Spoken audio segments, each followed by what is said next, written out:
Alors bonjour à tous, c'est Puish. Aujourd'hui, on se retrouve pour la petite critique ciné. Et oui, d'une sortie, d'une nouveauté. On approche d'Halloween, les films d'horreur commencent à sortir évidemment. Et c'est pour la critique bien sûr d'une saga, mais qui est magnifique, c'est la saga des Saw, avec évidemment Saw 10, Saw X, avec cette magnifique jaquette, avec le chinois qui se fait aspirer les yeux, une des nombreuses finalement scènes choc du film, qui se veut choc. Donc c'est un film qui dure 1h58. C'est le 10e épisode de la saga. Et oui, incroyable. Alors la saga Saw a démarré... pour moi, c'est un plaisir coupable, cette saga de films. J'apprécie particulièrement, surtout au niveau scénaristique et les efforts incroyables qu'ils ont fait pour nous faire croire que tout était prévu depuis le départ. C'est vrai que la saga Saw partage, je trouve, avec la saga Vendredi 13, cette envie irrépressible de nous faire croire que c'est toujours la suite du précédent. Alors ça, c'est complètement génial d'essayer d'imbriquer tous les épisodes les uns dans les autres. Et moi, j'adore parce que plus vous en doutez bien, plus les épisodes avancent, plus c'est bancal et plus ça fait rire, hein. Et je ne parle même pas des scènes de torture toutes plus nanardesques et gore les unes que les autres. Bon, on reviendra de toute façon dans une vidéo évidemment sur toute la saga, hein. Je vous ferai évidemment ma petite critique à la pouiche de l'ensemble de la saga, mais aujourd'hui on va se pencher sur ce 10e épisode. Un 10e épisode, j'ai envie de dire, de fort belle facture, même s'il n'est pas sans défaut. Alors, c'est réalisé par qui? C'est réalisé par le sieur Kevin Greuter. Alors, il est connu, ce fameux Kevin, pour son travail justement sur le montage de la saga Saw. Donc le fameux montage un peu épileptique comme ça, un peu... d'ailleurs qu'il nous sert dans la toute première scène de torture du film, hein. On voit bien que c'est le même gars. C'est exactement les mêmes tics avec les accélérations comme ça, les retours en arrière, les ralentis, la façon de... les plans épileptiques qui passent d'un plan à l'autre. Alors heureusement, c'est surtout sur la première scène parce que le procédé est très fatigant. C'est un des... Je trouve aussi que c'est un des atouts nanars de la saga, ce montage. Donc oui, il était connu pour le montage de la saga. Il a aussi réalisé Saw numéro 7, hein, qui était Saw 3D, qui était aussi un épisode vachement marrant. Et donc là, il se retrouve aux commandes de ce Saw 10. Et puis finalement, si on doit aborder le casting, on va l'aborder immédiatement, hein. Au niveau du casting, en fait, hormis donc le personnage de Jigsaw, John Kramer, qui est toujours joué par Tobin Bell, alors qui est toujours, on va dire, totalement dans le personnage. Il est d'ailleurs extrêmement sobre, comme dans la plupart des films, hein. C'est le personnage du vieux, comme ça, qui veut mettre en place son idée tordue de la justice. Il est en phase terminale. Il a un léger espoir de s'en sortir. On va y revenir dans la partie scénario. Donc disons que John Kramer, bon, oui, il est vieux, mais bon, il est bien dans le rôle du mec qui a un cancer en phase terminale et qui donc en veut bien sûr à la terre entière.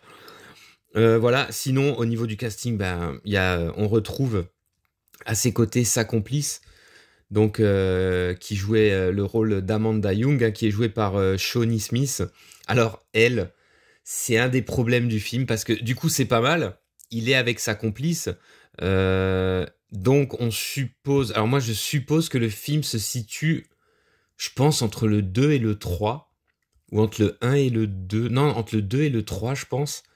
Enfin, il se situe chronologiquement dans ces eaux-là, car oui, c'est 100% une préquelle, pour le coup. Enfin, c'est même pas une préquelle, je dirais que c'est un espèce d'épisode filler, hein, si j'étais méchant, parce que franchement... Finalement, ce qu'on va voir dans ce film, et c'est un des gros défauts du film, au niveau de l'histoire, pour un film qui dure 2 heures, donc qui se rapproche de la durée du 3, hein, le 3 qui était un film, et je crois qu'il durait 2h10 le 3, hein. Il durait vraiment longtemps. Pour un film qui dure 2 heures, on n'a pas grand-chose scénaristiquement à se mettre sous la dent. Même moi, jusqu'à la fin, je me suis dit non, mais il va y avoir un truc intéressant dans le scénar, un retournement de situation. Alors, bien sûr, même s'il y a les fameux cliffhangers, les fameux retournements de situation qu'il y a toujours dans le saut, qui sont dans ce film comme dans la plupart des films. En fait, il y a que dans le 1 hein, où c'était vraiment bien fait. Dans tous les autres, c'était la plupart du temps pathétique. Donc là, c'est le cas aussi dans celui-là, bien sûr. Hein. Mais on va rien se mettre sous la dent. En fait, le pitch de départ, finalement, c'est ça l'histoire du film. En gros, John Kramer sait qu'il va mourir. On ne peut pas soigner sa tumeur. Il va rencontrer un homme il est dans un groupe de parole avec des cancéreux comme ça. Il va rencontrer un des gars qui est dans son groupe de parole qui lui raconte qu'il s'en est sorti miraculeusement par une méthode qui n'est pas qui ne peut pas être appliquée aux États-Unis par un professeur de renom. Bref, il va le mettre en contact avec ces gens et en gros, John Kramer va avoir un soupçon va se dire qu'il va pouvoir peut-être s'en sortir. Vous l'avez compris, la doctoresse, alors je sais plus par qui elle est jouée, hein, et toute l'équipe qui va accueillir John Kramer donc au Mexique sont en fait des escrocs. Ils vont le rouler, ils vont lui prendre son argent et en fait, il va vouloir tout simplement se venger de ces gens en appliquant sa notion de la justice. Donc et voilà, il va être aidé d'Amanda et puis en fait c'est voilà. C'est le postulat de départ du film, alors qu'il met longtemps à démarrer. Hein. C'est vrai que pendant la première demi-heure du film, on se dit, mais pourquoi finalement, parce que l'histoire, telle que je viens de vous la résumer, est totalement cousue de fil blanc. On devine quasiment tout de suite, on sait très bien que ça va pas fonctionner puisqu'il est mort. Même si on espérait peut-être une surprise de ce côté-là, une surprise complètement what the fuck, mais pas du tout. Donc on sait que ça va pas fonctionner parce qu'il va mourir, donc on sait qu'ils vont l'arnaquer. On sait que forcément, il va vouloir se venger. Donc, le film, il y a zéro surprise. La première demi-heure est vraiment longue, puisqu'on nous fait croire qu'il va être soigné, papati patata, ça met du temps à démarrer. Il y a juste le meurtre du Chinois, donc qui est sur l'affiche. Mais finalement, c'est juste au travers d'une pensée de John Kramer. Donc la scène, même si c'est une scène choc, elle a moins d'impact puisqu'elle est vue en fait, c'est dans son esprit qu'il imagine qu'est-ce qu'il pourrait lui faire à ce mec. Puisqu'il voit un Chinois, donc un homme de ménage dans l'hôpital qui est en train de voler un patient qui est dans le coma. Et donc il s'imagine qu'est-ce qu'il pourrait lui faire comme torture ignoble pour lui faire comprendre qu'il a un mauvais comportement. Voilà, et après, il faut attendre une bonne demi-heure, largement, où on a le temps de s'ennuyer, de bâiller le film à un rythme très très lent, pour qu'après, ils se disent, ils se mettent à kidnapper les uns après les autres tous les gens qui font partie de ce système, du chauffeur de taxi à l'infirmier, à l'infirmière, à l'anesthésiste et à la docteure. Il va les enfermer dans l'usine, dans la fameuse usine où il a été opéré. Et puis, vous avez compris, c'est à l'assaut. Hein. Évidemment, il va les torturer les uns après. Enfin, c'est ça qui est pas mal avec le personnage de Jigsaw. Moi, j'ai toujours bien aimé. Parce que c'est vrai qu'il le dira plusieurs fois dans le film, il ne tue personne, lui. Il met les gens, alors on est d'accord, il met les mecs dans des situations impossibles, mais ils ont toujours une chance, en fait, de s'en sortir. Donc ça, c'est vraiment amusant. Il le rappellera plusieurs fois pendant le film. Et on va dire que la grosse force du film, c'est justement les différentes épreuves, les différents pièges mis en place autour des protagonistes qui auront des épreuves mais immondes à franchir. Ça faut avouer.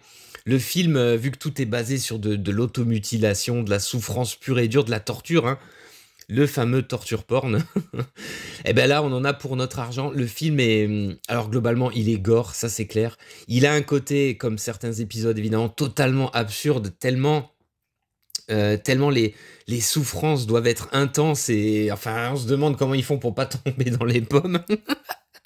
On aura notamment une auto-opération du crâne à crâne ouvert. Une amputation de la jambe. Enfin, on aura des décapitations. Enfin, vraiment, on a la totale. On a la totale jusqu'à un final vraiment nanar. Alors, c'est vrai que le film, dans sa fin, toute la partie centrale est amusante. On aura les différents protagonistes qui vont subir des tortures ignobles. Et puis on a la dernière partie du film avec des retournements de situation complètement pétés. On les voit arriver à des kilomètres. Jigsaw, bien sûr, comme à son habitude, vous vous en doutez, qui avait tout prévu à l'avance. Mais bien sûr, mais bien évidemment, comme dans toute la saga. Et globalement, la fin du film est assez naze. D'ailleurs, on a presque l'impression que ça se finit un peu en queue de poisson, même si on a une petite scène post-générique qui est ultra drôle tellement elle est nanardesque et qui fait revenir un autre personnage iconique de la saga. Les amateurs se douteront de qui c'est. D'ailleurs, je me disais, on va sûrement le voir dans le film. Voilà, on a la fin, c'est assez ridicule avec les bassines de sang là, ouais. Le piège final, et puis surtout, je veux pas trop spoiler, mais disons que ça se finit vraiment en queue de poisson. On sait pas trop où ils voulaient en venir. L'histoire, globalement, ne sert absolument à rien.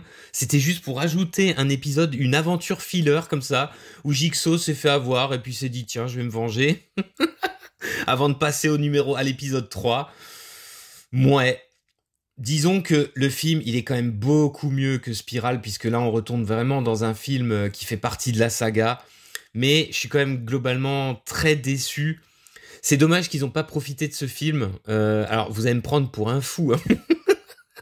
Mais je trouve que c'est dommage qu'ils n'ont pas profité de ce film pour essayer d'introduire peut-être un espèce de nouvel héritier à Jigsaw. Moi, je trouve ça vraiment dommage. Pour moi, ils auraient dû faire ça pour essayer de repartir sur d'autres films après sa mort, quoi. Je pense qu'ils auraient dû faire ça. Moi, je m'attendais personnellement à ça avec ce Saw 10. Alors, à savoir, les films d'horreur, je ne regarde jamais les trailers parce que je trouve que ça gâche trop les films. Donc, j'avais pas regardé de trailer, j'avais pas regardé de résumé, rien. Je savais juste que, évidemment, le John Kramer était de retour, mais bon, c'est globalement dommage. Après, le film, il est amusant. Il est bien gore, mais il est totalement inoffensif dans le sens où il ne sert à rien au niveau scénaristique. Et mine de rien, ce qui me plaisait aussi dans cette saga complètement tordue, c'était, comme je vous disais, que les épisodes avaient tendance à se suivre les uns les autres et à toujours amplifier une histoire complètement barrée du slip. Voilà, en tout cas, si vous y allez pour le gore, vous allez être servi. Le film aurait dû juste être raccourci. Franchement, on aurait pu enlever un bon quart d'heure sans aucun problème de blabla et de parlotte qui ne servent à rien au début, puisque, comme je vous ai dit, tout est cousu de fil blanc, on se doute de tout à l'avance. Bref, c'est pas du grand cinéma. En fait, il est à l'image de l'ensemble de la saga qui, à part le premier film, côtoie entre le film gore sympathique et puis surtout le gros nanar gore complètement pété. Hein. La plupart de la saga, c'est ça. Hein. Mais moi, je trouve qu'il y a quand même des qualités qui font rire dans ces films. Ben voilà, est-ce que je vous le conseille? Si vous les avez tous vus, si vous avez été, comme moi, dégoûté par Spiral, qui était nul à chier, qui était insupportable, ça vous fera peut-être du bien d'un petit retour aux sources. Mais c'est un retour aux sources en demi-teinte. Un film moyen. Écoutez, on va s'arrêter là, et puis je vous dis à plus pour de prochaines vidéos.